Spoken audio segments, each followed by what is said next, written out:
இந்த நேரங்கிறது யானை வர நேரமா? வர நேரங்க. ஏய் மேலே எடுத்து பார்த்து சார் அங்கே போகாதீங்க வாங்க. ஏய் வெயிட் எர்த்தாக்கிதே இல்லை ஒயிரா இல்லவா? இதுதான் யானைக்கு ரொம்ப பிடிக்கும். இதை தேடி தான் வருது. ஆமாங்க. மேலே போய் பார்க்கலாம். தாங்குமா ஏனி? தாங்க சார். ಇಲ್ಲಿ ಬರ್ಬೇಕಂడి. எத்தனை அடி உயரத்துல இருக்கும் போ? 30 அடி. தாங்குமா? எனக்கு பயமா இருக்கு. தாங்கம்மா. இப்ப கேக்குதுங்க நல்லா. இப்ப பாருங்க. பேசுறதெல்லாம் கேக்குதுங்க. யாருக்கு? யானைக்கு.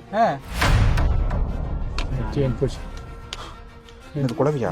தேன் பூச்சி. மலை தேன் பூச்சி வந்து ஏறினதுக்கு அப்புறம் தான் அதெல்லாம் சொல்றீங்க.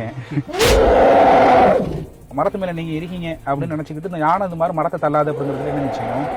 ஆள் இருந்தா சொல்ல முடியாதுங்க. ஆனா நினைச்சா தள்ளிடுமுங்கய்யா. நினைச்சேன். இவ்வளவு பெரிய மரத்தையா? சரி. இப்ப சும்மா கேளுங்க, அங்க எது யானை வந்துச்சா அப்படின்னு கேளுங்க பாப்போம். பிரசாத்